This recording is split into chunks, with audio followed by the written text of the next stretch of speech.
줄탁동시라는 말이 있는데요. 이것은 병아리가 알에서 깨어 나올 때에 안에서 이렇게 나오려고 껍질을 이렇게 부리로 쪼지 않겠습니까? 이제 그것을 이제 한자로 줄이라고 하고, 그때 이제 어미닭이 밖에서 이렇게 지켜보고 있다가 이제 병아리가 잘 나올 수 있도록 이렇게 부리로 또 톡톡 이렇게 쪼아주는 것을 탁이라고 합니다. 그래서 줄, 탁. 그러니까 안에서는 병아리가 쪼고 바깥에서는 어미닭이 쪼아주는 것이 동시에 이루어진다. 이게 줄탁동시입니다. 병아리의 힘으로는 그 껍질을 깨고 나오는 것이 힘드니까 어미닭이 밖에서 병아리가 나올 수 있도록 이렇게 도와주는 것이죠. 만약 그 어미닭이 밖에서 이렇게 도와주지 않으면 스스로 껍질을 깨고 나올 수 없는 그런 약한 병아리는 그 안에서 이제 죽게 되는 거죠. 껍질을 깨고 병아리가 그 안에서 나와야 하듯이 사람들도 그 저마다 자신의 나름대로의 그 둘러덮고 있는 그런 단단한 껍질이 있습니다. 특별히 정말 이렇게 두꺼운 껍질이라서 그 혼자 힘으로는 도저히 좀처럼 깨고 나올 수 없는 그런 껍질이 있는데 그게 바로 무언가 하면 독선입니다. 독선. 독선이라는 이 껍질은 너무 두꺼워서 자기 혼자 힘으로 깨고 나오는 것이 참 힘든 것입니다. 요즘 미국의 대통령 선거를 앞두고 이제 두 명의 후보가 각축전을 벌이고 있지 않습니까? 미국의 대통령이 누가 되느냐에 따라서 한국의 지금 안보와 경제와 여러 가지가 영향을 받기 때문에 미국 대통령 선거인데 한국에서 이렇게 관심을 가지는 것은 또 참 가슴 아픈 그런 나름대로 현실이 있죠.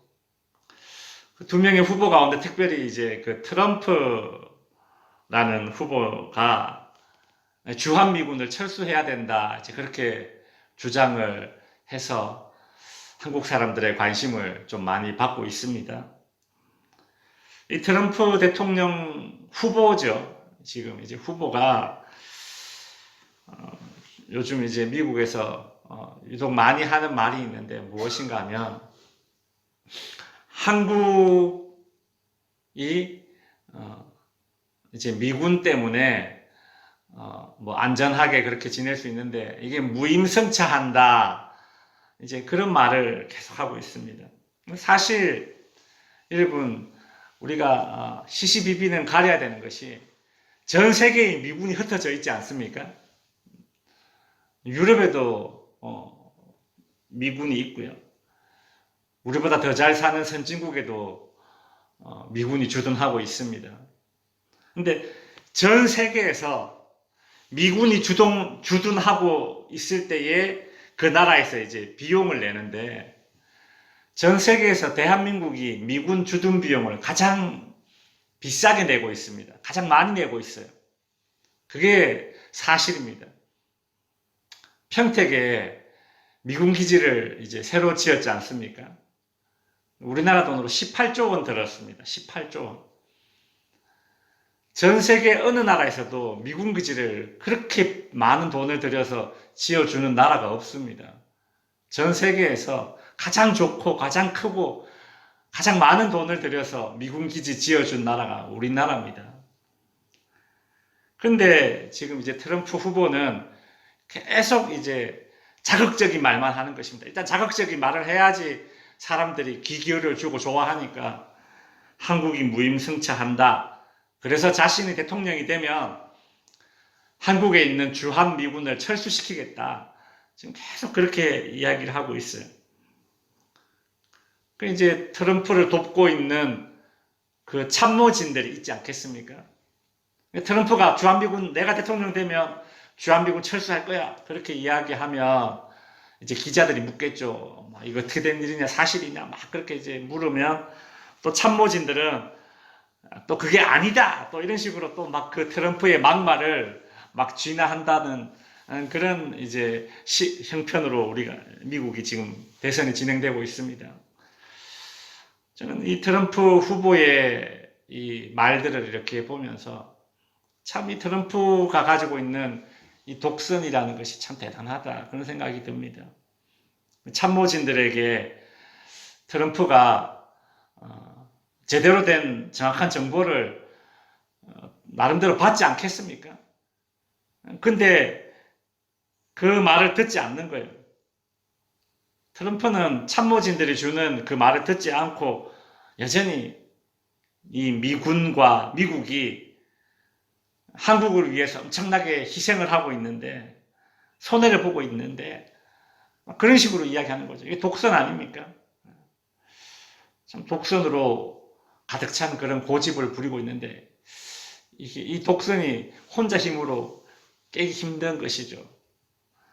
오늘 이제 제가 왜 이 말씀을 드리느냐 하면, 오늘 본문에 이 독선으로 가득 찼던 그런 사람들이 그 독선을 깨게 되는 어떤 그런 계기가 있습니다. 이스라엘 사람들은 어떤 독선에 빠져 있느냐 하면 자신들만이 하나님의 택한 백성이다라는 그런 독선을 가지고 있습니다. 우리들만 하나님의 택한 백성이다. 이 유대인들, 이스라엘 사람들은 아직까지 그런 독선에 빠져 있습니다. 우리들만 하나님의 백성이다. 그렇다면 유대인들에게 그 유대인들 외에 나머지 이방인들은 뭐겠습니까? 뭐 성경에 그런 말은 안 나오지만 여전히 지금 현재 이스라엘에 유대인 랍비들이 있고, 이 랍비들이 하는 말이 이방인들은 하나님께서 지옥의 불쏘시개로 만들었다. 이제 그런 말을 가감없이 합니다. 여러분, 이거 참 대단한 독선 아닙니까? 그죠? 대단한 독선입니다. 그런데 이 이스라엘 사람들의 이 엄청난 이 지독한 독선이 어떻게 깨어지는가? 오순절 성령 강림 사건을 통해서 이 독선이 깨진다는 것입니다. 유대인들이 하나님을 자신들만의 신이라고 여겼는데, 근데 오순절 성령 강림 사건을 통해서 자신들만의 신이라고 여겼던 하나님이 이제 자신들만의 신이 아니라 온 세상, 온 이방인들의 신이 이제 되는 사건이 바로 오순절 성령 강림 사건의 의미입니다. 오순절 성령 강림 사건을 이렇게 두 눈으로 목도하면서 그때 베드로가 설교를 하죠. 그때 베드로가 했던 설교문이 사도행전 2장에 쭉 나오는데, 그 가운데 정말 중요한 말이 바로 이 39절의 말씀입니다. 이 약속은 너희와 너희 자녀와, 이거 유대인들을 가리키는 거거든요. 그리고 하는 말이 모든 먼데 있는 사람이 누구겠습니까? 이방인입니다. 바로 저와 여러분들입니다. 모든 먼데 사람, 곧 주 우리 하나님이 얼마든지 부르시는 자들에게 하신 것이다. 베드로도 사실 유대인 아닙니까? 그죠? 베드로도 유대인입니다. 그도 이런 생각을 우리 하나님의 택한 백성이다, 그런 생각을 당연히 가지고 있었겠죠. 베드로도 선민사상에 정말 찌들어 있던 사람입니다. 그래서 예수님이 이스라엘에 정말 다윗과 같은 그런 훌륭한 왕이 되어서 이 이스라엘을 다시 한번 부흥시켜 주실 것이다라는 그런 기대감을 가지고 예수님이 이스라엘의 왕이 되기를 바랬던 사람이 바로 베드로 아닙니까? 그래서 예수님께서 아니, 나는 이스라엘의 왕이 아니야. 나는 십자가를 지기 위해, 죽기 위해 이 땅에 온 메시아다. 그렇게 자기 죽음을 예고했을 때에 여러분, 베드로는 예수님을 호통쳤습니다. 호통쳤어요. 나무랬던 사람이 바로 베드로입니다. 그랬던 베드로는 오순절 성령 강림 이후에 성령을 받고, 그리고 그의 그 두꺼운 그 선민 세상의 그 독선의 껍질이 깨지는 것이죠. 정말 신봉사가 이 감겨져 있던 눈을 뜨듯이 새로운 세상을 보게 되었습니다. 성령께서 보게 만드는 새로운 세상. 구약의 하나님의 백성, 이스라엘의 12지파의 후손, 그 독선의 껍질이 신약에 와서 이스라엘의 12지파의 후손에서 그치는 것이 아니라 신약으로 넘어와서 모든 하나님의 백성, 즉 신약의 교회로 이제 전환점이 되는 것입니다. 베드로가 오늘 오순절 성령 강림을 통해서 그의 독선의 껍질이 깨지고 감겨졌던 눈이 떠여져서 바로 이것을 깨닫게 된 것이죠. 그래서 모든 먼데 사람, 모든 이방인들도 하나님께서 부르시는 자들이라면 다 구원받고 하나님의 백성이 될 수 있다는 놀라운 선포를 오늘 이 본문에서 하였던 것입니다. 이제 말씀을 정리합니다. 여러분, 사람마다 참 이렇게 보면 고집이 없는 사람이 없습니다. 다 고집이 있어요. 이 고집이 예전에 어르신들이 고래심줄 같다. 그런데 정말 고래심줄 같습니다. 왜 그런 말을 하는지 저는 이제 이해가 됩니다. 사람마다 다 고집이 있는데 특별히 이 찌르긴 고집이 이 독선이라는 고집이에요. 특별히 우리는 신앙생활 하면서 참 이 고집을 참 주의해야 합니다. 때로는 사람이 고집도 있어야 돼요. 고집 있는 사람이 또 세상에서 성공도 해요. 그러나 신앙의 고집은 백해무익합니다. 특별히 이 독선으로 나타나는 그 신앙의 고집은 반드시 깨져야 하는 것입니다. 나만 옳다고 그렇게 생각하는 그런 독선. 병아리가 안에서 절대 혼자 깨고 나올 수 없는 그 단단한 껍질처럼 이 타락한 인간의 본성이 지니고 있는 이 독선. 바깥에서 어미닭이 주어야 하듯이 성령께서 우리의 독선을 깨어주셔야지만 우리의 눈이 열리고 우리의 독선이 깨어지는 것입니다. 오늘 우리는 이 베드로의 이 설교 말씀을 통해서 나를 둘러싸고 있는 깨져야 할 나의 고집은 무엇인가, 나의 독선은 무엇인가 한번 되돌아봅시다. 우리 은연중에 야, 이거는 꼭 이래야 돼. 이거는 꼭 이래야 돼. 그런 고집이 다 하나씩 있거든요.